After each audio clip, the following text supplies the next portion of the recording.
Bom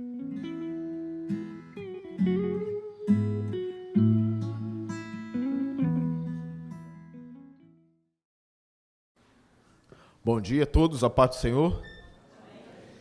É um grande desafio agora para mim.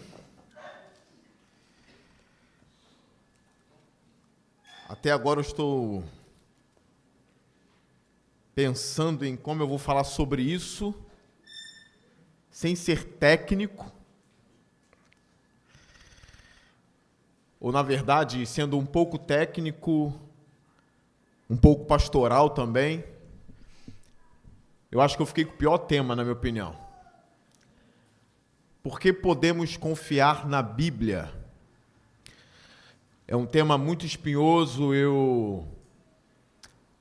Alguns anos atrás, aqui na igreja, por 6 quartas-feiras, abordei o tema Por que a Bíblia é sagrada para nós. Foram 6 quartas-feiras falando sobre isso. Mas já tem uns anos e eu não achei no Spotify da igreja. Pessoal da mídia aí, procurei para tirar a cola do meu próprio estudo. Fui no Spotify, fui em tudo. Falei, cadê as palestras, os estudos, as pregações sobre por que a Bíblia é sagrada para nós? Lei, não achei, Lei. Acho que nem você acha. Está perdido. Então aqui... Já quero agradecer a presença de vocês. Nossa jornada foi uma bênção. Ontem foi um dia gratificante. Eu espero que também hoje seja muito edificante para vocês. Eu quero aqui poder edificar a vida dos jovens, daqueles que estão estudando, estão na universidade, também dos senhores, das senhoras. E o meu desafio é esse, é poder falar para ambos aqui. Então eu vou tentar evitar ao máximo alguma linguagem técnica.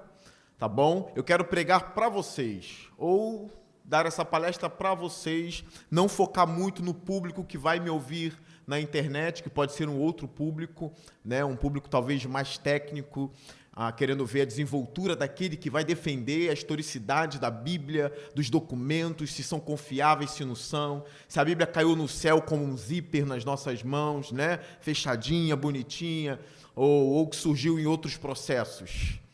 Tem gente atenta aí, mas eu quero falar para vocês. Quero esquecer um pouco o povo que vai estar me ouvindo na internet. Irmãos, eu quero que vocês abram suas Bíblias. Eu não vou expor um texto, mas eu quero ler com vocês 1 Coríntios 15. Versículo 1. Nós vamos até o versículo 8 somente.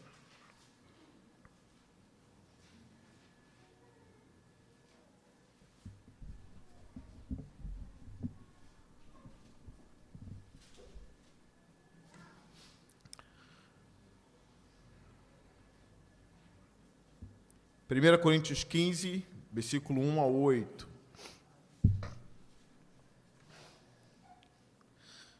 Vamos ler o texto. Diz assim: Irmãos, quero lembrar-lhes o evangelho que lhes preguei, o qual vocês receberam e no qual estão firmes. Por meio deste evangelho vocês são salvos, desde que se apeguem firmemente à palavra que lhes preguei.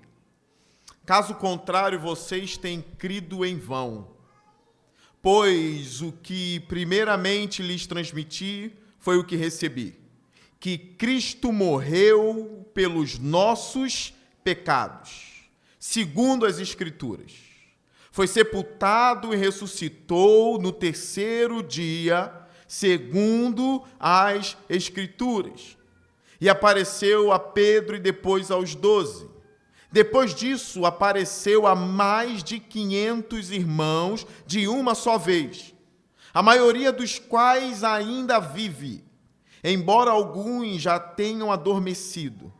Depois apareceu a Tiago e então a todos os apóstolos.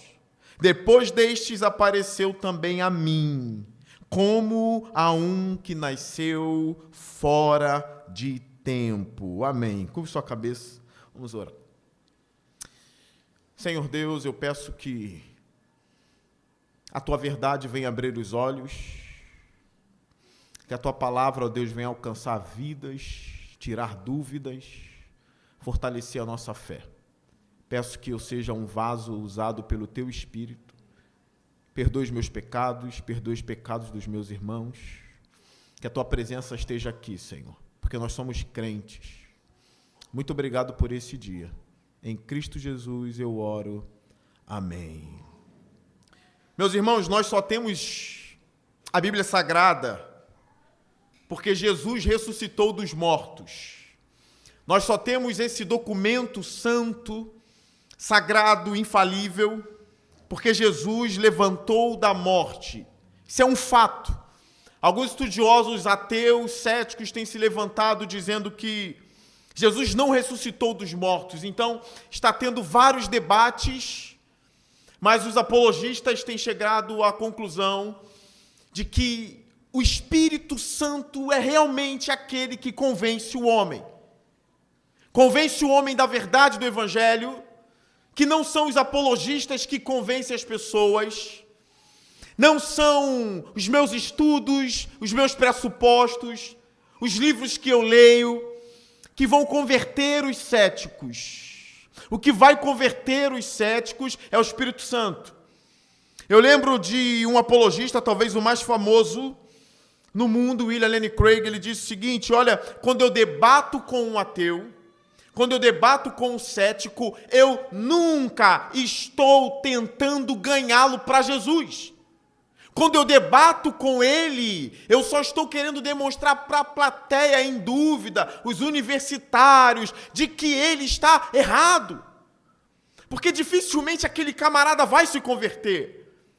Ele já está tão experimentado na incredulidade, ele já está tão experimentado no ceticismo, que dificilmente ele vai vir a Jesus. Então, quando eu debato com ele, é só para desmascarar essas ideias de que os doutores da universidade sabem de tudo. O Craig, inclusive, disse o seguinte, que na sala de aula esses doutores, eles são fantásticos. Eles pegam os alunos de 18, 19 anos e ali começam a tirar a fé deles com uma maestria, porque os caras são estudiosos, eles são PhDs, eles estudaram nas maiores universidades do mundo e eles começam a provocar: olha, a Bíblia não é sagrada, a Bíblia está cheia de erros, olha, Jesus não ressuscitou. E eles começam, como o pastor Miguel disse ontem, né? Um professor começou a aula jogando a Bíblia no lixo. É isso que a gente tem por aí nas universidades, até mesmo nos seminários. Então o Craig diz: olha, esses mesmos doutores em teologia que assustam os seus alunos, diante de mim, que sou também um PhD estudioso, eles tremem. Cadê a mesma ousadia quando eles estão frente a frente comigo? Eu gostei quando o Craig falou isso, que ele é sempre muito humilde, e às vezes eu gosto de uma certa ironia, ou até mesmo de uma aparente arrogância, coisa que eu sei que ele não tem. Olha, o apóstolo Paulo, nesse texto aqui, ele vai deixar algumas coisas claras. Dê uma olhadinha para a sua Bíblia, o versículo 1. Irmãos, quero lembrar-lhes o evangelho que lhes preguei. Algo foi pregado e esse algo é chamado de evangelho, que significa boas notícias. Preguei esse evangelho a vocês, o qual vocês receberam e no qual estão firmes. Ele continua: por meio deste evangelho, vocês são salvos. O ponto exclusivista aqui, tá? É por meio do evangelho que tem salvação. Não por meio de nenhuma outra seita ou de nenhum outro conhecimento, é só através do Evangelho. Quem está falando isso é quem viu Jesus ressurreto. É o que eu falo lá em casa. Aquilo que o homem que ressuscitou falar, eu acredito. Jesus que venceu a morte, levantou dos mortos, depois de ter visto ele crucificado, agora eu vejo ele inteiro. Se ele disser para mim: olha, a história de Jonas é realmente real, o peixe engoliu ele de verdade, eu acredito, porque ele ressuscitou dos mortos. Se Paulo está dizendo que é só por meio do evangelho que há salvação, eu creio, porque Paulo viu Jesus ressuscitar dos mortos. Na verdade, viu Jesus ressuscitado. Escrevendo aos Gálatas, ele diz que aprendeu diretamente de Jesus por revelação. Paulo diz isso. Ele quer frisar que não aprendeu nem com Tiago, nem com João, nem com Pedro. Paulo quer frisar que ele é apóstolo porque ele aprendeu por revelação através de Jesus Cristo. Foi uma aparição. Jesus aparece de forma especial para Paulo no caminho de Damasco. E pasmem, ele era um fariseu, perseguidor da igreja, ele era da tribo de Benjamim, irrepreensível diante da lei. Mas quanto à igreja, ele era perseguidor, ele odiava Cristo, ele odiava os crentes. Ele estava indo a Damasco para perseguir, prender, matar. Alguns estudiosos já defendem isso, sim. Paulo viu Estevão morrendo e provavelmente ele levava os irmãos à morte, sim. Agora, do nada, esse homem se converte e aparece pregando o evangelho. O que houve? O que houve com o fariseu que não acreditava em Jesus, porque ele era judeu? Não acreditava que Jesus era o Cristo, muito menos divino. Agora ele se converte e prega o evangelho. O que houve? No caminho de Damasco, Jesus apareceu diante dele como uma luz que brilhava mais do que o sol. Saulo, Saulo, por que me persegues? E ele disse, quem és tu, Senhor? Eu sou Jesus, Saulo, a quem você persegue. Saulo ficou cego, nós sabemos a história. Depois um homem chamado Ananias teve uma revelação de Jesus. Jesus dizendo, vai à casa de um homem chamado Judas, numa rua chamada Direita. Lá tem um homem chamado Paulo. Ele está orando. E Ananias diz, não, Senhor, ele é perseguidor da igreja. Esse homem põe terror na igreja, como eu vou me encontrar com ele? Jesus disse para Ananias, vai, porque esse homem será um instrumento em minhas mãos para levar o meu evangelho em todo canto. Ananias, quando encontra Saulo, ele está cego e realmente estava orando, e Saulo já tinha visão de que um homem chamado Ananias iria encontrá-lo. Quando Ananias chega, a igreja já sabe a história, ele diz, irmão Saulo, porque agora já é irmão, né? Está salvo. Ele coloca as mãos sobre Saulo, a visão de Saulo volta. Saulo é batizado e então agora se torna o maior pregador do cristianismo. É o homem que está escrevendo essa epístola aos Coríntios. Ele diz, olha, vocês são salvos desde que se apeguem firmemente à palavra que lhes preguei. Caso contrário, vocês têm crido em vão. Olha o versículo 3. Pois o que primeiramente lhes transmiti foi o que recebi. Que Cristo morreu pelos nossos pecados, segundo as Escrituras. Não foi para ser um herói moral que Cristo morreu, nem para ser um exemplo somente. A morte de Jesus é vicária. Ele morreu pelos pecados dos homens. Ninguém discorda que existem pecados. Ninguém discorda que os homens são maus. Ninguém discorda que se existe realmente um Deus, os homens estão encrencados. Mas a Bíblia garante, Deus existe. Ele é santo, ele é bom e ele é justo. E o homem é mau. O que um Deus bom, santo e justo faz com o homem mau? Como um homem mau, maligno, escapará da bondade? Essa é a questão. Porque as pessoas olham assim, não, nunca a bondade vai fazer o mal. Desde quando destruir o mal é maldade, irmãos? Destruir o mal é bondade. Desde quando massacrar e humilhar o mal é algo ruim? É isso que a bondade faz com a malignidade. Assim como a luz brilha nas trevas, a bondade esmaga a maldade. O que um Deus santo e justo vai fazer com o diabo e seus anjos e com os homens que caíram, abandonaram a Deus? O que esse livro, a Bíblia Sagrada, tem a dizer sobre Deus, sobre os homens e sobre o caminho de volta a Deus? Essa informação se encontra na Bíblia Sagrada, não é no sol, nem na lua, nem nas estrelas, que nós chamamos de revelação geral. Essa revelação de quem somos nós, de quem é Deus e qual é o caminho para Deus, se encontra na Escritura Sagrada. Inclusive nesse texto, que Cristo morreu pelos nossos pecados, e Paulo diz, segundo as Escrituras. Olha, os estudiosos analisando esse texto ficam assim, que escrituras são estas, Paulo? Que Cristo morreu pelos nossos pecados, segundo qual Escritura? Gordon Fee e outros estudiosos sugerem que ele está tendo todo o panorama do Antigo Testamento aqui. E provavelmente o texto de Isaías 53, tá? Ele, analisando o Antigo Testamento, agora ele consegue ver Cristo em tudo ali. É por isso que ele pode dizer, ele morreu pelos nossos pecados segundo as Escrituras. Versículo 4, foi sepultado e ressuscitou no terceiro dia, segundo as Escrituras. Aí os estudiosos vêm aqui, Paulo, onde tu leu que a Escritura do Antigo Testamento estava falando que ele iria ressuscitar após 3 dias. A gente analisa a Escritura toda e não encontra nenhuma profecia que o Cristo vai ressuscitar no 3º dia. Mais uma vez, os estudiosos dizem, olha, é todo o arcabouço do Antigo Testamento, toda a revelação sobre o 3º dia. A defesa daqui, de que ele foi sepultado, é justamente pela visão dele dos cordeiros que eram sacrificados e mortos. Ele sabia, agora, vendo com os olhos abertos, que aquilo significava a Cristo. E ressuscitou no 3º dia, provavelmente com a ideia de Jonas, não uma apontação direta, mas vendo o 3º dia na Escritura no Antigo Testamento. Mas como saber que ele vai ressuscitar dos mortos?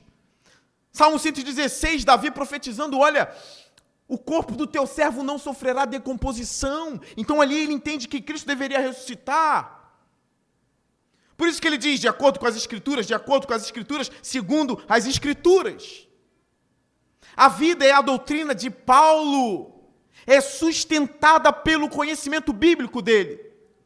Paulo não é o tipo de pastor e pregador que tira os seus sermões não sei lá de onde, que inventa ou que fica em casa olhando para o cachorro dizendo, o que pregarei neste domingo?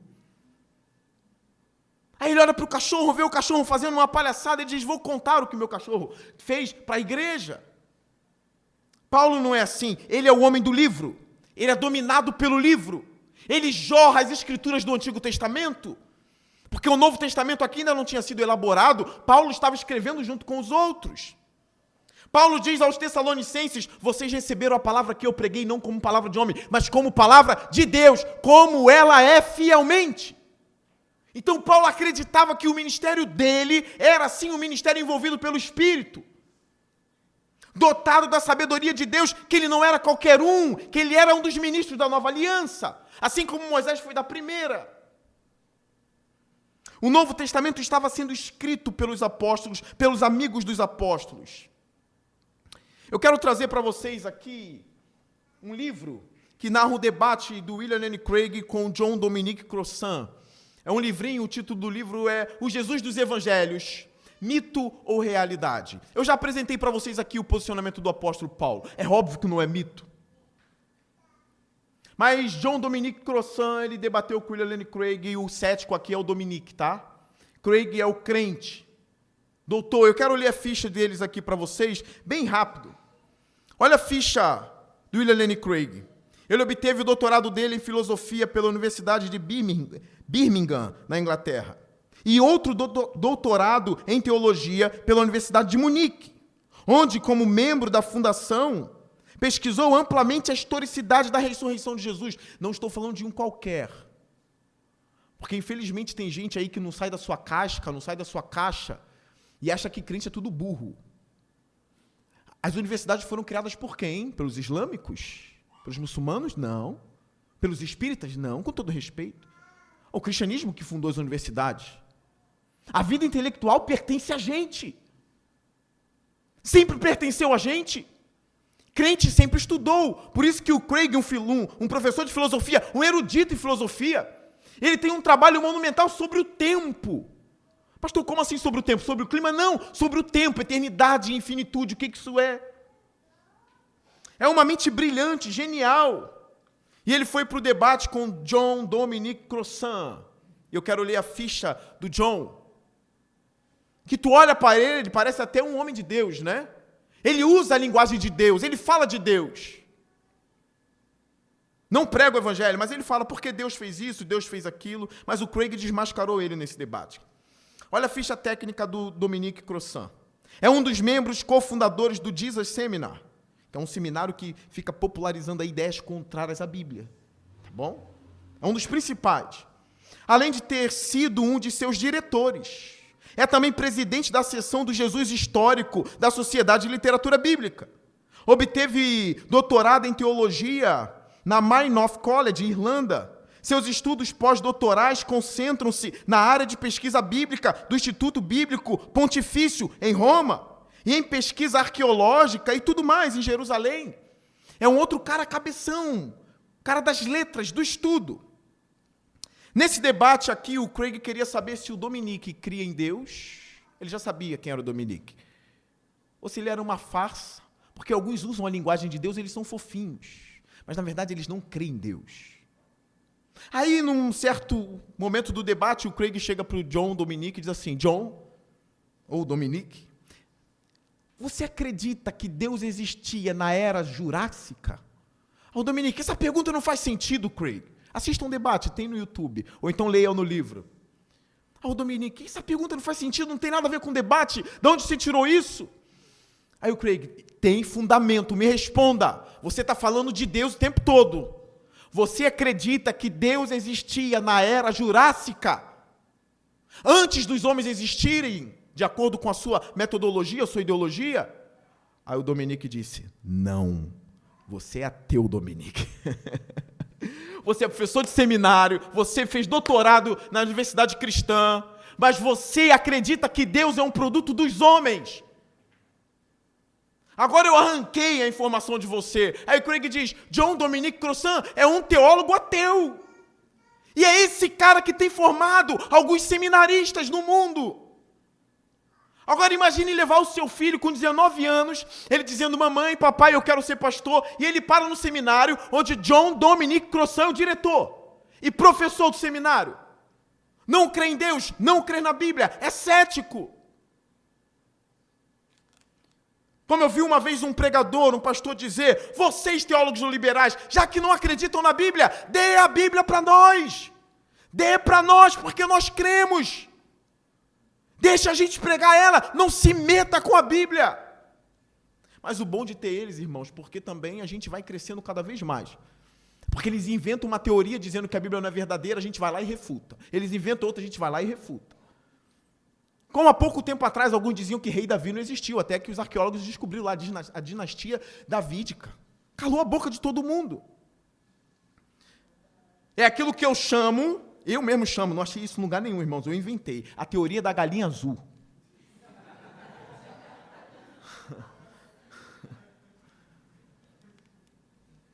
Alguém viu uma galinha azul aqui? Nunca. Aí eu falo, não existe galinha azul, até que um infeliz acha lá na Amazônia uma galinha azul. Se ele acha uma galinha azul, eu nunca mais poderei dizer, não existe galinha azul. Mas aí eu, como sou cético, vou dizer, mas só existe uma, não existe outra. Aí outro infeliz acha outra galinha azul. Falam duas. Duas galinhas azuis. Mas a terceira não existe, não. Duas já é um absurdo. Aí outro infeliz acha a terceira. Se eu continuar dizendo que não existe galinha azul, eu sou cético ou eu sou burro? Eu sou um burro. Porque o meu discurso vai ter que ser mudado. Eu terei que dizer, existem possibilidades e provavelmente existem outras galinhas azuis no mundo. Mas os céticos não, a gente vai lá e prova, estão aqui. Está vendo? Esses escritos foram datados do ano 59 depois de Cristo, não é nada 400 anos antes, depois, como vocês disseram. Vocês têm razão. Mas e esse aqui? A gente vai lá e prova. E esse aqui? Vai lá e prova. A Igreja Católica adulterou a Bíblia, mas não tem ninguém adorando Maria na Bíblia, não tem Maria sendo assunto aos céus, não fala que Maria é imaculada. Olha, se a Igreja Católica adulterou a Bíblia, era para estar isso aqui. Se eles tivessem manipulado a Bíblia, meu Deus, ia estar aqui que o Papa é infalível, um monte de coisa.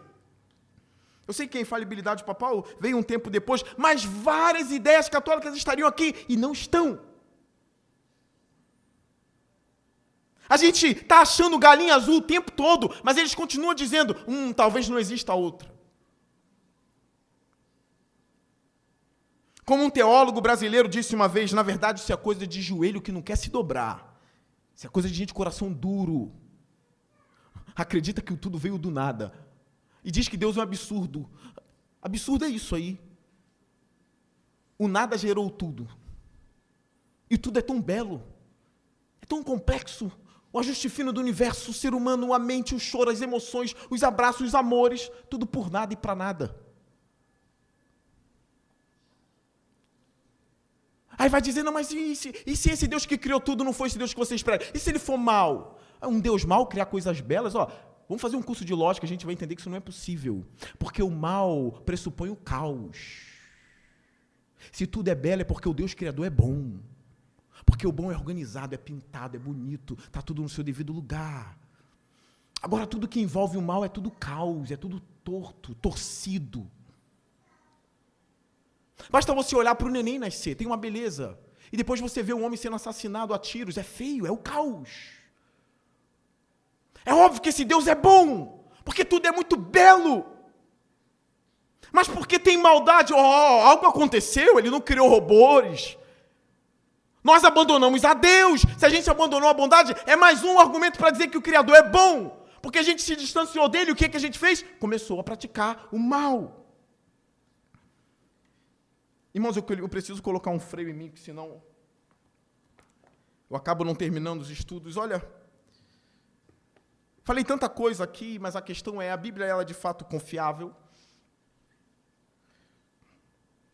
A resposta é sim, eu poderia encerrar agora. A Bíblia é confiável, sim. A Bíblia é autêntica. Ela tem um carimbo de confiabilidade. Alguns ateus olham para isso, realmente ela é confiável. Eu não creio nela, mas ela é confiável. Porque o debate do Dominique com Craig é: o Jesus dos evangelhos é mito ou não? Porque não há estudioso hoje em dia bom, de calibre, que diga que Jesus nunca existiu. Essa ideia, todo mundo sabe que ele existiu. A questão é, o Jesus dos evangelhos é real? Vocês conseguiram entender a diferença? Por que existiu o Nazareno Jesus? Todo mundo concorda. Mas ele é o Jesus dos evangelhos, porque o Jesus dos evangelhos levantou morto, não é? Ele multiplicou os pães, ele andou nas águas. Esse Jesus é real? É o grande debate. Ele é um mito ou ele é real? A gente começa aqui agora analisando a confiabilidade das Escrituras. A autenticidade dela na história. Eu quero trazer a história aqui de alguns homens que a academia não discute que são reais e tem os escritos deles como base até os dias de hoje. Por exemplo, Heródoto e Tucídides, historiadores gregos, até um deles aqui, o Heródoto é tido como o pai da história. 460 anos antes de Cristo, mais ou menos. De 400 a 460, antes de Cristo nascer, esses homens já existiam. Eles não eram aqueles gregos que ficavam falando sobre Zeus, mitologia, não. Eles tratavam de coisas reais, as histórias. Atenas contra Espartas, as histórias que nós temos vieram desses homens. Não que eles inventaram, não, eles começaram a narrar as coisas. Eles viveram no período das guerras. Nós temos aqui, olha, eles estão preocupados em contar as histórias reais da Grécia. Eles não são crentes, assim, eles não ficam atrás de deuses, dessas coisas de Hércules, nada disso. Ambos historiadores, Heródoto e Tucídides. 460 a.C., como eu disse para vocês. Agora, dê uma olhadinha aqui nos dados que eu trouxe para vocês. As cópias do Tucídides, historiador grego, nós temos apenas 8 cópias do escrito original dele, que foi de 460 a.C. que ele escreveu. Nós só temos 8 cópias do original. Gravem isso. E essas cópias são datadas por volta de 900 anos depois de Cristo. Ou seja, 1.300 anos depois que ele escreveu. Vocês estão entendendo isso aqui? E a academia aceita os escritos dele como confiáveis. Eu também, não tenho nenhum problema com isso também. Então ele escreve aqui 460 anos mais ou menos antes de Cristo.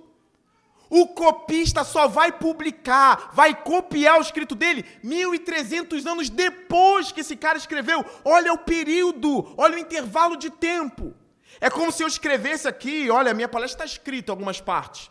1.300 anos depois, alguém pega e copia a minha palestra e publica. E todos os acadêmicos começam a usar a minha palestra como algo histórico, que aconteceu numa igreja em Parque Alvorada, num bairro de Nova Iguaçu, em Santa Rita. E começam a estudar aquilo como reais, sem nenhum problema com aquilo. Um erudito cristão, na área da manuscritologia e na área do texto bíblico, da parte técnica do texto bíblico, sobre datação, sobre a veracidade das escrituras, chamado F.F. Bruce. Ele disse o seguinte: nenhum estudioso clássico daria ouvidos a um argumento que duvida da autenticidade de Heródoto e Tucídides, só porque as cópias são datadas 1.300 anos depois dos originais. Olha, nenhum estudioso clássico vai negar essas obras. Nenhum deles vai dizer, desconfio deles. É 1.300 anos antes da primeira cópia, e só tem 8. Talvez Tucídides nunca existiu, e nem essas histórias de guerra de Atenas e Esparta. Você é especialista nessa área, não é? Estudou história. Nenhum estudioso clássico vai negar isso usando esses argumentos. Agora, pasmem, vou usar aqui para vocês Aristóteles. Quem lembra? Sócrates, Platão, Aristóteles. Quem nega a historicidade de Aristóteles? Os escritos dele. Tomás de Aquino, um teólogo da Idade Média católico, tomou a filosofia de Aristóteles para ele. E a teologia dele é muito baseada naquilo que ele aprendeu de Aristóteles. Foi um grande lógico e um dos maiores filósofos do mundo. Eu estou falando de Aristóteles. Não estou falando de Hércules, nada desses mitos, não.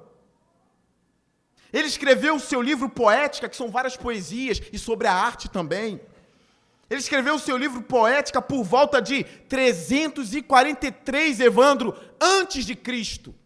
Antes de Cristo nascer, Aristóteles, filósofo, estava escrevendo o seu livro Poética. 343 anos antes de Cristo. Um intervalo de quase 1.400 anos. Olha isso aqui. Na verdade, mas a cópia mais antiga que temos de Aristóteles desse livro é de 1.100 anos depois de Cristo. Então, se ele escreve 343 antes de Cristo, e as cópias que nós temos, as mais antigas, são de 1.100 depois de Cristo, é um intervalo de quase 1.400 anos. Quem aqui acha que Aristóteles é um mito? Quem aqui acha que as histórias dele são bobeiras? Quem aqui acha que ele não é um pensador verdadeiro? Todo mundo concorda com isso. Você vai na USP, está todo mundo estudando Aristóteles, falando Aristóteles disse isso. E Sócrates, que nunca escreveu nada. Todo mundo fala de Sócrates. Platão, todo mundo fala. Ninguém discorda desses caras. Eu tenho mais alguns dados aqui. Júlio César escreveu a história das guerras galesas entre 58 e 50 antes de Cristo.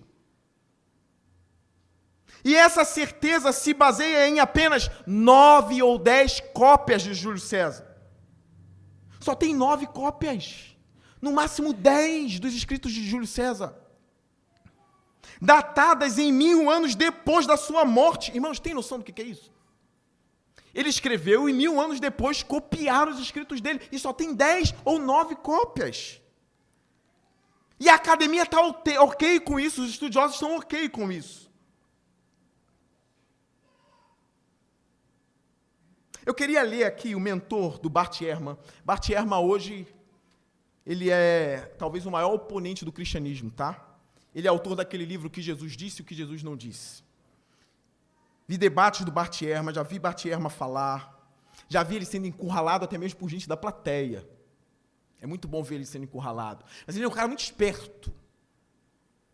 Nem sempre, num debate, o cristão vai levar a melhor. Ah, mas o Espírito Santo está com ele vai ganhar. Nem sempre. Parece que o Espírito Santo às vezes abandona o cara. Né? Eu falei, o Bart Ehrman ganhou do cara lá que é cristão. Às vezes, ele está mais experimentado na mentira do que o cara na verdade. Isso acontece. Você pode, do nada, debater com o testemunho de Jeová e tomar de lavada. Assim como eles dizem, vou chamar o ancião, você vai falar, vou lá chamar o pastor. Mas não quer dizer que você está mentindo. É que ele está muito experimentado na mentira dele. Eu estava conversando com o irmão aqui da igreja, nós, cristãos, protestantes, batistas, a gente tem muita coisa para se apegar, muita coisa para ensinar e para pregar. Agora, os testemunhos de Jeová, não. Eles têm que estudar muito ali que Jesus não foi, que Jesus não é divino como Pai. Na verdade, que ele é uma criatura. Então, eles ficam o tempo todo estudando sobre isso. Por isso que eles sabem debater muito. Agora, a gente tem mais o que fazer do que ficar só em um ponto, né? A gente tem vários pontos para pregar, para ensinar. Mas é claro, eles sempre perdem os debates também. Esses caras estão o tempo todo querendo negar a confiabilidade do texto bíblico, com Bart Ehrman. É a vida toda nisso. Aí eu vi o debate dele com Daniel Wallace, um dos maiores eruditos vivos. Eu lendo sobre os manuscritos, estão dizendo, olha, a gente tem mais ou menos 5.600 cópias do Novo Testamento, E cada dia está sendo acrescentado pela equipe do Daniel Wallace, eles estão achando. Então o cara trabalha com manuscrito, ele pega na mão. Manuscrito que eu nunca nem vou ver, nem verei. Ele pega na mão. Aí eu vi o debate de Dan Wallace contra o Ehrman. E quando eu vi o Ehrman sempre foi debochado, né? Ele é um agnóstico, não crê na Bíblia, estuda a Bíblia, mas ele sempre foi debochado. Com o Daniel Wallace eu já vi ele colocar os rabinhos entre as pernas. E no final do debate ali, uma pessoa procurou o Dan Wallace e disse assim: tu me conhece, eu ia para a missão, ia pregar Jesus nos povos, mas Bart Ehrman tem me atormentado. Eu vim para o debate e eu disse: se o Dan Wallace perder, eu abandono a fé. Mas você ganhou dele. Coitada da fé que está baseada em quem vai ganhar o debate, né? Eu vendo uma palestra do Daniel Wallace depois, ele realmente eu ganhei do Bart Ehrman. É bom ver Bart Ehrman sendo trucidado no debate, é sempre bom. Mas eu já vi ele ganhar também. Então, Bruce Metzger foi mentor do Bart Ehrman, mentor dele. Olha o que o Metzger ele escreveu. É bem curtinho o texto do Metzger. Ele diz assim sobre o que eu estou abordando, questões de cópia, originalidade. Mentor do Bart Ehrman, que se tornou o maior opositor do cristianismo, tá, o Ehrman. O mentor dele, Metzger, já faleceu. Considere Tácito, historiador romano que escreveu Anais por volta de 116 depois de Cristo. Seus primeiros 6 livros só existem atualmente em um manuscrito. E ele foi copiado por volta de 850 anos depois de Cristo. Os livros 11 até 16 estão em outro manuscrito datado do século 11. Os livros 7 até 10 foram perdidos. Existe, então, uma grande lacuna entre o tempo que Tácito colheu as informações e as escreveu e as únicas cópias existentes. Em relação ao historiador Flávio Josefo, eu tenho os escritos de Josefo, judeu. Em relação ao historiador Flávio Josefo, temos 9 manuscritos gregos do seu livro Guerra dos Judeus, só 9. E essas cópias foram escritas entre os séculos 10 e 12. Existe uma tradução em latim também. E outra em russo medieval. A quantidade de material do Novo Testamento, alguém está falando da Bíblia, dos cristãos, o Novo Testamento. A quantidade de material do Novo Testamento que temos é quase humilhante ao compararmos com outros trabalhos antigos. Bruce Metzger, mentor de Bart Ehrman. É humilhante comparar as cópias do Novo Testamento com as cópias de Aristóteles, Tácito, Flávio Josefo, Júlio César, Heródoto, Tucídides. É humilhante.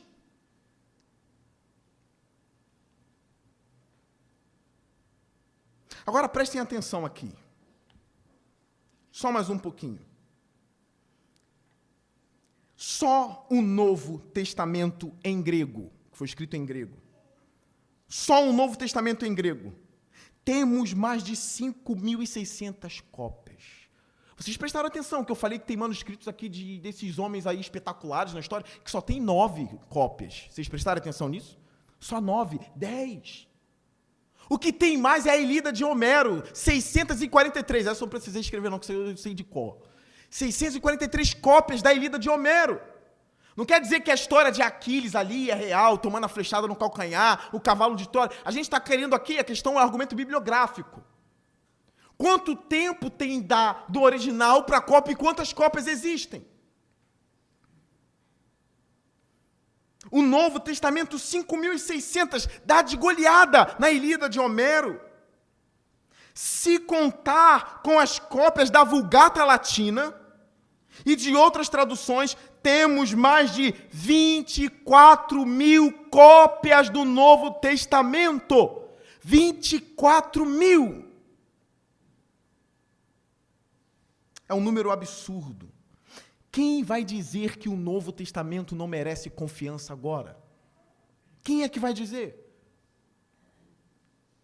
Se o Novo Testamento não merece confiança, jogue Aristóteles fora. Jogue Júlio César fora.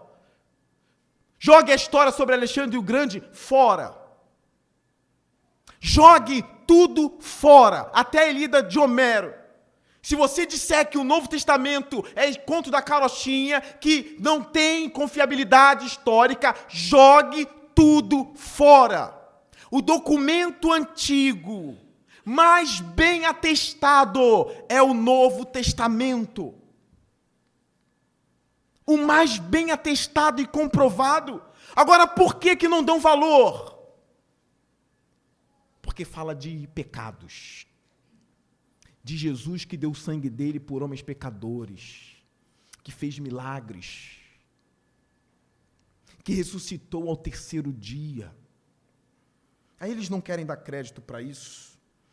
Um outro ponto importante aqui, alguns vão dizer que por trás, ou pelo fato de ter mais de 5.600 cópias do Novo Testamento, é mais fácil adulterar o texto. Alguns têm essa tese. Mas pelo fato de ter essa quantidade toda, de quase 6.000 cópias e 24.000 contando com a Vulgata Latina, aí, assim, são muitas cópias, é aí que dá para adulterar mesmo. É um dos argumentos mais falhos que eu já ouvi. Irmãos, prestem atenção.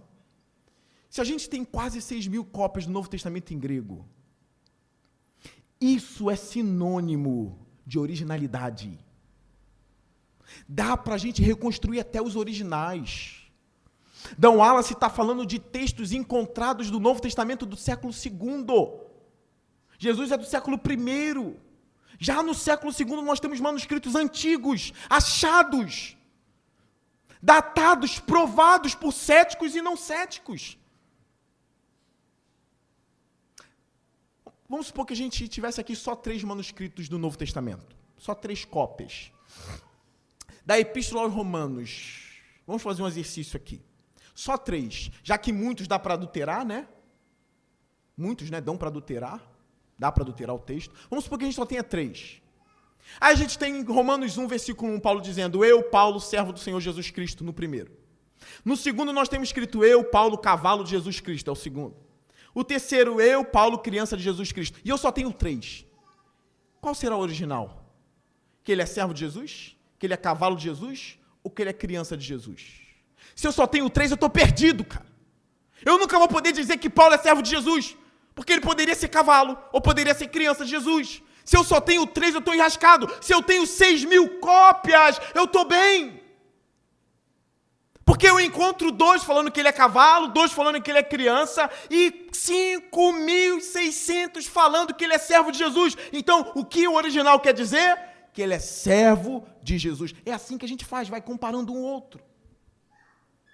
É claro que eu usei um exemplo. Não tem texto dizendo que, em Romanos que ele é cavalo de Jesus. Só usei um exemplo. Para refutar esse argumento que por ter muitos manuscritos é mais fácil de adulterar. Não, se eu tivesse só 3 eu estava perdido, mas nós temos muito. Dá para reconstruir até o original, como diz D. Wallace e Bloomberg. Eles falam de variantes, tem erros na Bíblia, variantes. São muitos, milhares de erros na Bíblia, eles dizem. Você vê Bart Ehrman falar, ele diz: existem milhares e milhares e milhares de erros na Bíblia. Aí você fica assim: meu Deus, o pastor ensinou que a Bíblia é inspirada, ela é inerrante. Ele fala, e o cara estudioso que lê as línguas originais está dizendo que tem milhares e milhares e milhares e milhares de erros na Bíblia. Aí quando tu vai chegar perto, Léo, quando tu chega perto para ver esses erros, tu sabe do que eles estão falando? Numa cópia está escrito Jesus de Nazaré. Na outra está escrito Nazareno. Aí tu vai em uma, está escrito Cristo Jesus. Aí tu vai na outra, na mesma postagem, está escrito Jesus Cristo. O nome disso é variante. Isso não é nenhum erro. Até o Ehrman disse, não, mas nenhuma tese da doutrina central caiu por causa das variantes. A Trindade está lá, a divindade do Pai, do Filho e do Espírito Santo, né? A ressurreição, nada disso. Os erros são variantes. É porque o copista estava lá. Não sei por que eles fizeram, mas eles fizeram isso, né? Não é que eles adulteraram. Estava lá um Nazareno, aí o outro quis assim: Nazareno, deixa eu deixar, eu sei quem é o Nazareno, então eu vou botar Jesus o Nazareno para ficar claro que é Jesus. Mas aí a gente vai encontrando os manuscritos cada vez mais antigos. Os mais antigos, aqueles que não passaram na mão de muitos copistas. E aí nós vamos ter os textos intactos. Como eu defendo que os textos antigos são os mais confiáveis. E aí eu quero dar um susto na igreja aqui.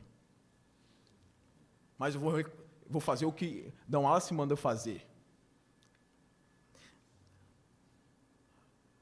quando a gente pega os manuscritos, para você ver como a igreja é honesta, os manuscritos mais antigos, por exemplo, não tem a história da mulher adúltera lá, que ia ser apedrejada. Isso era uma tradição.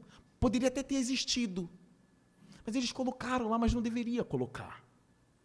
Mas aí a gente vai pegando os mais antigos e vai vendo, essa história não está aqui. A gente compara e vê. Ou seja, então provavelmente o original não tinha essa história. Aquele texto que diz assim, essa casta de demônios só sai com jejum e oração. Quando a gente pega os manuscritos mais antigos, está lá, essa casta de demônios só sai com oração. O copista colocou jejum. Vamos dizer, para reforçar, porque na época deles, jejum e oração estavam juntos. Mas o original provavelmente está dizendo oração. Você pega aqui a NVI, você sempre vê do lado dessas palavrinhas uma letrinha A. Aí você vai lá embaixo e vê o que estava nos manuscritos mais antigos. A igreja não esconde, está claro aqui, ó. É só você pegar e ler. Olha, vamos ver se esse texto aqui, tem uma letrinha, eu vou lá no final. Esse texto, o anjo que movia as águas ali em João, capítulo 5. Fizeram até uma música, move as águas, Senhor. Não está nos manuscritos mais antigos. A história está, mas essa parte não está. Do anjo que vinha e movia as águas, não está. Mas o paralítico está lá. Está nos textos mais antigos. Aí o Don Wallace diz assim, falem isso para a igreja porque o Bart Ehrman vai falar. Então eu quero amadurecer vocês, eu estou falando. Hoje, se tiver alguém escrevendo ou acrescentar alguma coisa, a gente sabe, olha, não, isso não está, porque nós já temos segurança, porque estamos descobrindo os textos mais antigos. Don Wallace disse, talvez a gente ainda ache o original, mas já dá para reconstruir com a quantidade de cópia que a gente tem. É muita e muita cópia. Irmãos, eu quero ir para a última parte da minha palestra. Alguns vão dizer o seguinte, que é uma falácia contra Jesus, o Jesus dos evangelhos, que Jesus é uma cópia de deuses pagãos. Quem já ouviu isso, levanta a mão. Alguns já ouviram, né? Por causa de documentários ali, por causa de Dan Brown, né? Quem leu o Código da Vinci? Quem leu esses textos? Eu vou achar aqui, achei. Preste atenção. Olha a história de um dos deuses antigos, que eles vão dizer que Jesus plagiou, ou que os apóstolos plagiaram a história de Jesus. Tem um documentário que eu não sei pronunciar muito o nome, é um nome muito difícil, acho que eu não vou falar esse nome, não. Acho que eu não vou falar o nome, não. Nome muito difícil. Um documentário muito famoso. Eu vi o documentário. Jesus é um plágio de Horus, Osíris. Eu falei, meu Deus, e tem crente que cai nesse conto aí. Olha só. Zeitgeist, pronto, falei. Se eu errei, você vai lá. Eu não consigo, eu tenho que falar. Aí vai lá no documentário lá. Aí tá lá. Aí tu vê a história de Horus. Tinha 12 discípulos. Morreu e ressuscitou, foi batizado nas águas, levantou um morto e fala, meu Deus, Jesus é um plágio. Deixa eu ler para vocês aqui. Vê se isso não abala a fé de um cristão que está lá, passeando pela internet e vê isso aqui. Horus era o deus do céu no Egito Antigo. Muitos alegam que a história de Jesus foi diretamente baseada na história de Horus. E não é para menos, assim como Jesus, ele tinha 12 discípulos. Um deles nasceu de uma virgem em uma caverna. Como Jesus, seu nascimento foi anunciado através de uma estrela. O nascimento de Horus foi anunciado por uma estrela. E 3 homens sábios apareceram. A Bíblia nem diz que eram 3 também, né? Horus foi batizado quando tinha 30 anos. Por Anupe, o Batista. Meu Deus do céu. Assim como Jesus foi batizado por João Batista no Rio Jordão. Além disso, conta-se que Horus fez levantar um morto e caminhou sobre as águas. Finalmente ele foi crucificado, enterrado em um túmulo e ressuscitou assim como Jesus. Horus, 3.000 anos antes de Cristo. E agora? 3.000 anos antes de Cristo. É a mesma história. Jesus é só mais um mito que inventaram para a gente adorar. Pastor, nem brinca, pastor, por favor. Osíris, pai de Horus. Também possuía as suas semelhanças com o Nazareno. A principal delas, foi morto e ressuscitou ao terceiro dia depois. Porém, ele passou seus 3 dias morto no inferno. Além de também ter realizado milagres e ter 12 discípulos, Osíris ensinou o renascimento através do batismo nas águas. E agora? Aí eu fui atrás. Sabe o que eu descobri? Que Horus existiu, a lenda. Osíris, Ísis, a mãe de Horus, existiu, a lenda. Mas não se encontra nenhum texto antigo falando que eles tiveram 12 discípulos, que foram batizados, que andou na água, que ressuscitou dos mortos. Nenhum. Você sabe de onde que surgiu esses contos? A lenda de Horus existia, mas esses contos de que ele tinha 12 discípulos, sabe quando surgiu? São histórias construídas depois de Cristo. Eles plagiaram Jesus por causa da fé cristã. Olha a semelhança. E aí eu estou vendo historiadores céticos que não creem em Deus dizendo, é um absurdo, isso é plágio de Jesus. Não tem um cara sério defendendo isso.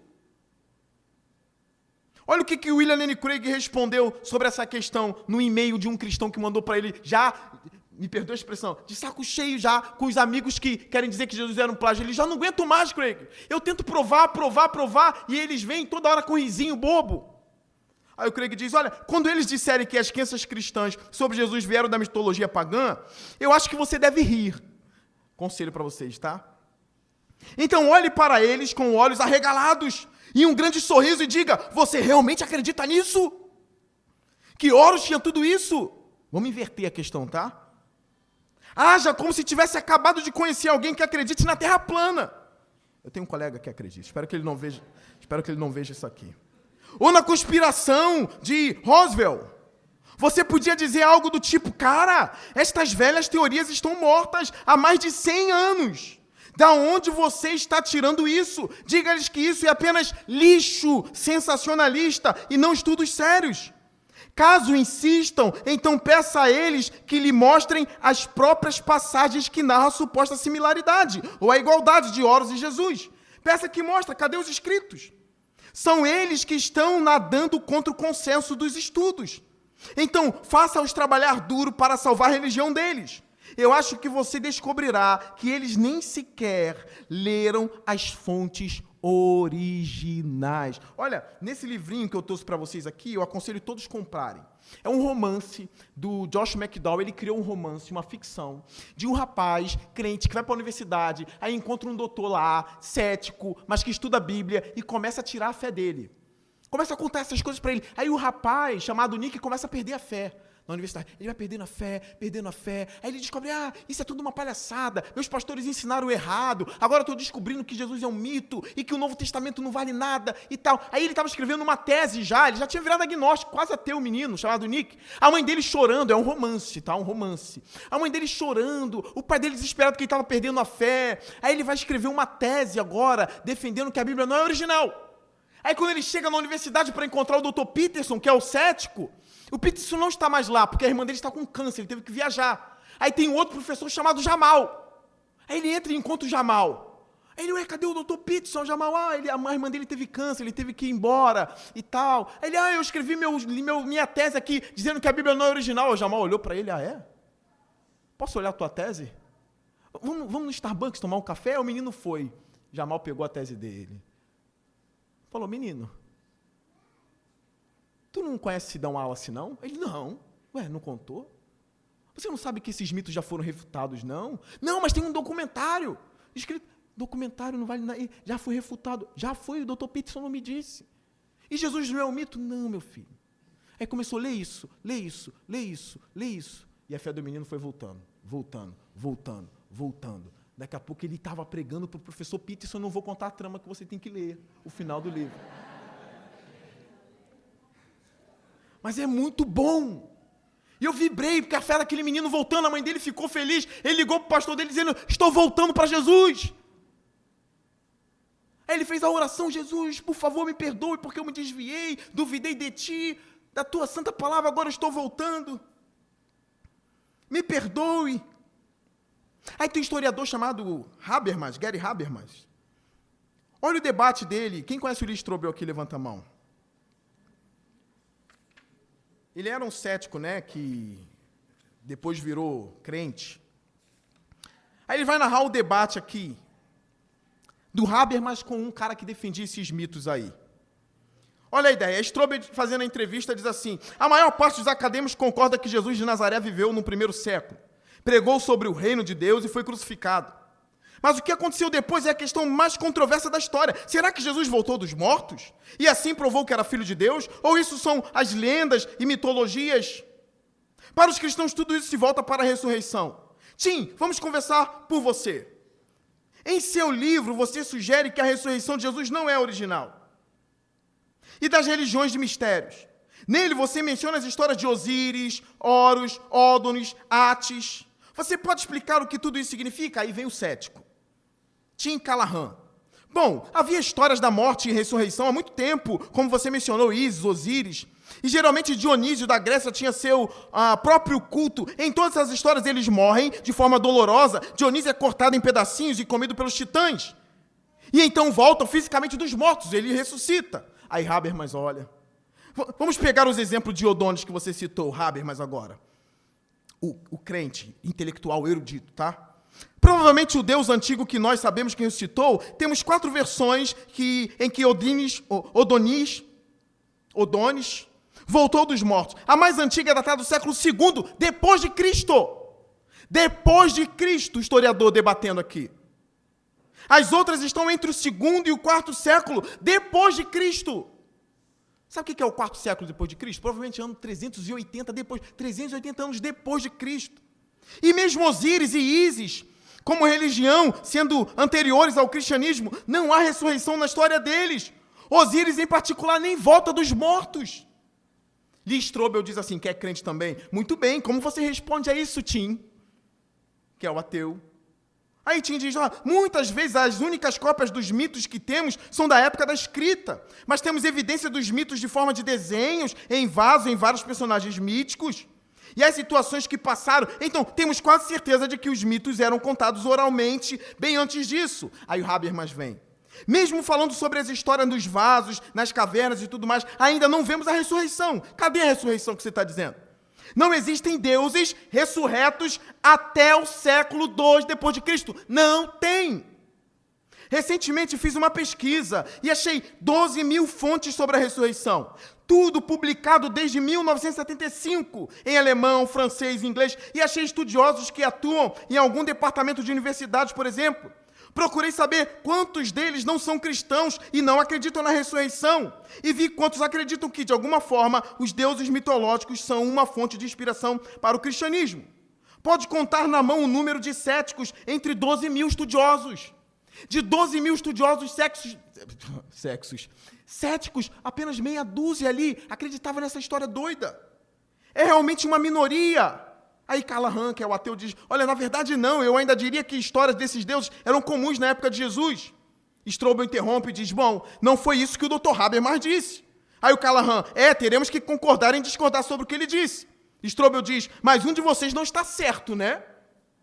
Nós não somos relativistas, né? Ou um está certo, ou não tem como os dois estarem certos nessa questão. Habermas diz, a questão é, Tim, se você quer continuar nas histórias de deuses morrendo e ressuscitando na época de Jesus, eu pergunto, onde estão as provas? Callahan diz, bem, eu diria que primeiro o mito de Dionísio antecede sim Jesus. Apesar de não haver uma crucificação. Já começou agora, não tem a crucificação. Mas esse não é o ponto. Ambos passaram por uma horrível e dolorosa morte. Habermas diz, você vai ter que me dizer uma data para as antigas histórias para Dionísio. Por que Dionísio? Eu não conheço ninguém que acha que essa história é antes do cristianismo. Ninguém. Pelo menos não a parte da ressurreição. Callahan diz, bem, tudo que posso dizer é que no mito ele é destruído pelos titãs, comido e então volta dos mortos. Já mudou. Tudo que eu posso dizer é que ele é comido pelos titãs. Habermas diz, mas qual é a data? Qual é? Historiador é chato, né? Qual é a data? Cadê a data? Aí o Callahan diz, não sei a data original. Você está vendo quando eles estão diante dos pares, de doutores como eles já ficam milindrados? Quando eles estão na frente de um aluno, eles querem montar no aluno, querem destruir, amassar a fé. Agora, quando eles estão diante de um outro professor, de um homem instruído, aí eles começam, realmente eu tenho dúvidas, eu não tenho certeza. Habermas diz, mas o ponto, a grande questão é, existe uma ressurreição, Tim? Já que não encontramos nenhuma antes do 2º século, as do século IV são as mais antigas. Aí Nick vê no debate, o texto narrando sobre o Nick, diz, admiração pelo brilhante homem que obviamente conseguiu debater sobre esse ataque ao cristianismo e frustração da ideia de estar errado. O brilhantismo de um cristão no debate. Não existe nenhum Deus antes de Jesus que tinha 12 apóstolos, foi batizado, que ressuscitou. Não tem. Tudo é pós-cristão. Na verdade, eles são um plágio de Jesus. Para deturpar a fé. Alguns romanos fizeram isso também com os seus deuses por causa do crescimento do cristianismo. Caminhando para o final.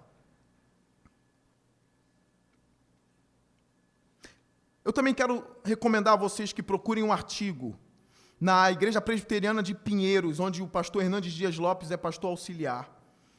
Tem um homem lá chamado Felipe Forti, ou Felipe Forti.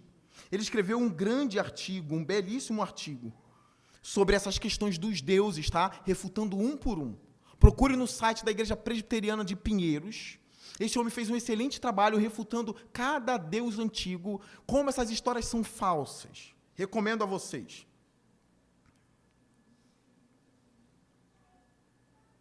Irmãos, para fechar agora, a Bíblia merece confiança também, porque Jesus falou dela. Jesus ressurreto. Abra sua Bíblia comigo em Mateus 22. Mateus capítulo 22. Olha o que Jesus fala do Antigo Testamento.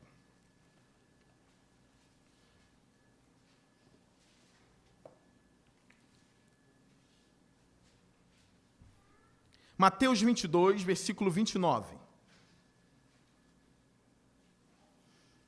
Olhem para mim e olhem para o telão, por causa do tempo. Quem não achou, olha para o telão. Quando eu pedir para abrir a Bíblia, só vá agora, por causa da questão do tempo, se você for um perito, tá? Se você souber achar Amós assim, você vai. Se não souber, olha para o telão, tá bom? Olha o que ele diz, respondendo os saduceus sobre a ressurreição dos mortos, no versículo 29. Jesus respondeu, vocês estão enganados porque não conhecem as Escrituras, nem o poder de Deus. Olha o peso que ele está dando às Escrituras.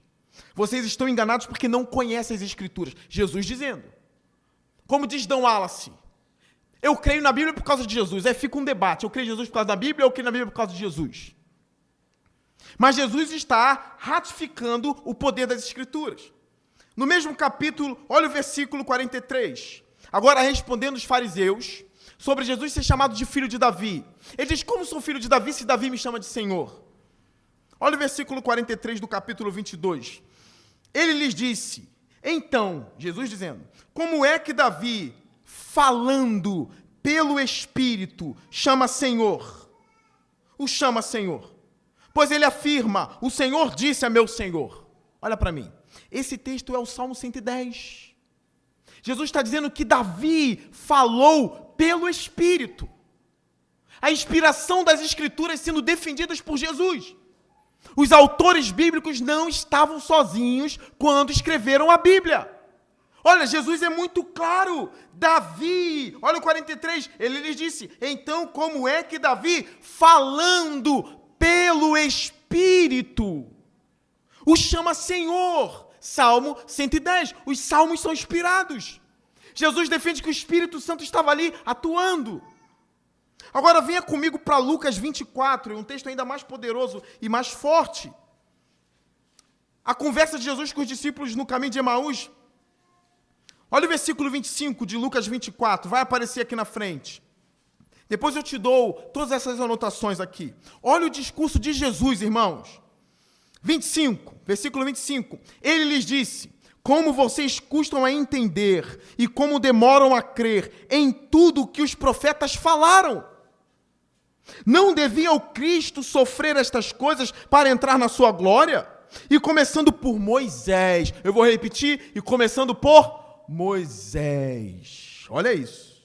E todos os outros profetas, explicou-lhes o que constava a respeito dele em todas as Escrituras. Todas elas. Ele falando para os discípulos no caminho de Emaús. Olha o versículo 32, pula. Perguntaram-se um ao outro, não estava queimando o nosso coração enquanto ele nos falava no caminho e nos expunha as Escrituras. Jesus pregava a Escritura, falava a Escritura. É por isso que eu bato na tecla aqui, agora eu quero ser mais pastoral. Pastores precisam do texto, porque Jesus usava o texto.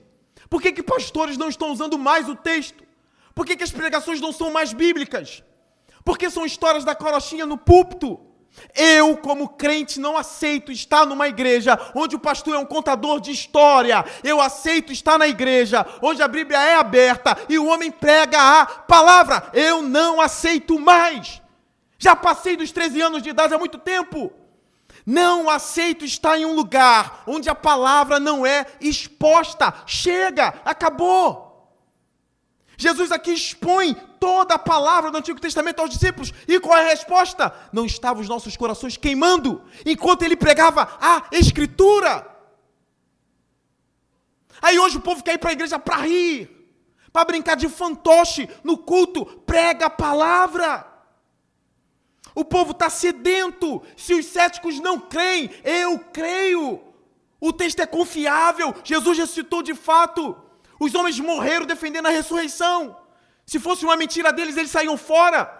Estevão morre apedrejado, Tiago morre a fio de espada por Herodes, Atos capítulo 12. Eles não recuaram, por quê? Porque eles viram Jesus ressurreto. Se ele ressuscitou, eu vou morrer porque ele vai me ressuscitar também. É fácil demais. É óbvio que eles não inventaram um mito. Isso é real. Por que eles morreram defendendo uma mentira? Eles morreram defendendo uma verdade.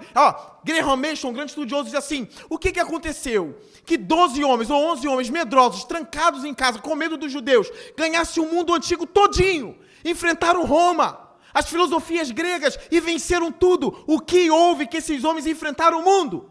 Graham Mason termina. Eles viram Nazareno levantado dos mortos. Isso deu força, deu poder. Se ele venceu a morte, ninguém para a igreja. A igreja não é a igreja é imparável enquanto ela carregar o evangelho. Versículo 44 de Lucas 24. E disse-lhes, olha Jesus dizendo, foi isso que eu lhes falei enquanto ainda estava com vocês. Era necessário que se cumprisse tudo.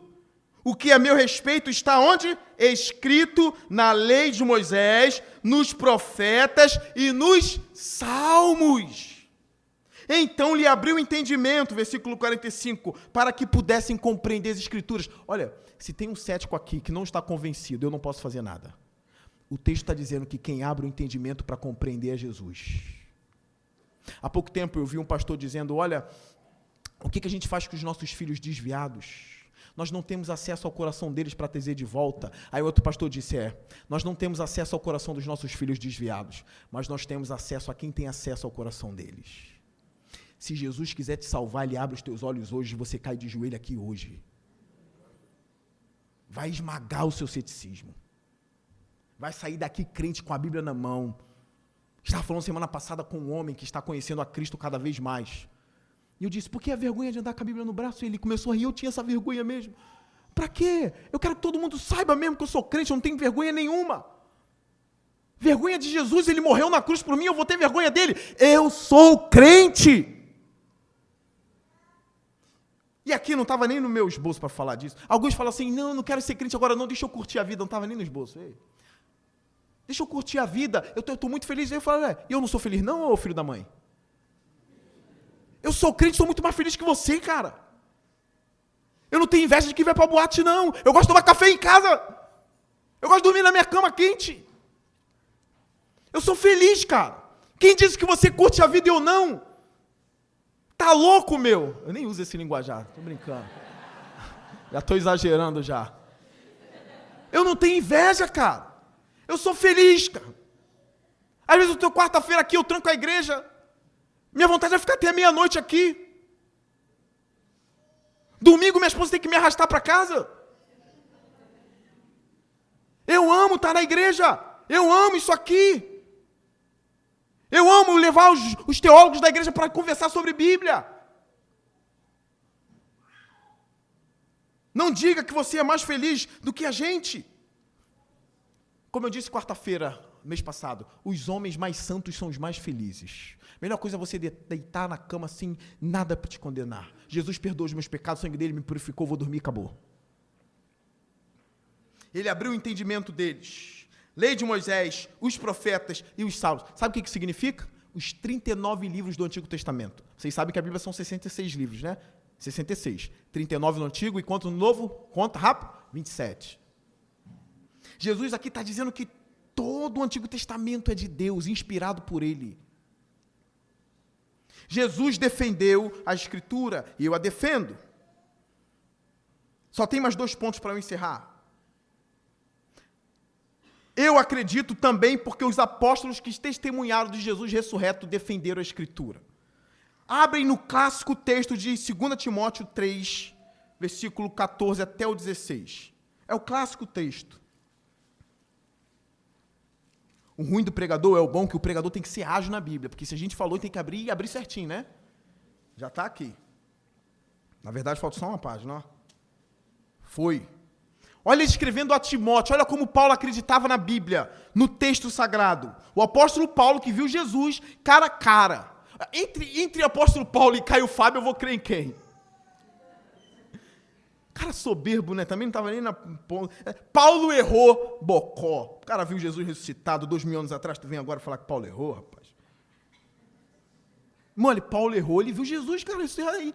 Caio Fábio que nunca viu nenhum anjo. Olha o versículo 14, de 2 Timóteo 3. Ele escrevendo a Timóteo, Paulo escrevendo a Timóteo. Quanto a você, porém, permaneça nas coisas que aprendeu e das quais tem convicção, pois você sabe de quem o aprendeu, porque desde criança você conhece o quê? As sagradas letras, que são capazes de torná-lo sábio para a salvação, mediante a fé em Cristo Jesus. Toda a Escritura é inspirada por Deus e útil para o ensino, para a repreensão, para a correção e para a instrução na justiça, para que o homem de Deus seja o quê? Apto e plenamente preparado para toda boa obra. Toda a Escritura é o quê? Inspirada, soprada por Deus. Mais um texto, 2 Pedro, capítulo 3, agora ele vai dizer sobre a Escritura do Novo Testamento e vai falar que Paulo é a Escritura Sagrada assim como o Antigo. 2 Pedro 3,15, essa é a parte que você tem que anotar para você ler em casa. Ou então sublinhe se tu for rápido no gatilho. Diz assim o texto, 2 Pedro 3,15. Tenham em mente que a paciência de nosso Senhor significa salvação. Como também o nosso amado irmão Paulo lhes escreveu com a sabedoria que Deus lhe deu. Ele escreve da mesma forma em todas as suas cartas, falando nelas desses assuntos. Suas cartas contêm coisas difíceis, algumas coisas difíceis de entender, as quais os ignorantes e instáveis torcem, como também o fazem com as demais escrituras, para a própria destruição deles. Quem torce o escrito de Paulo, torce para a condenação, porque o escrito de Paulo é sagrado. Tem um apóstolo aqui falando que o escrito de Paulo está em pé de igualdade com as escrituras do Antigo Testamento.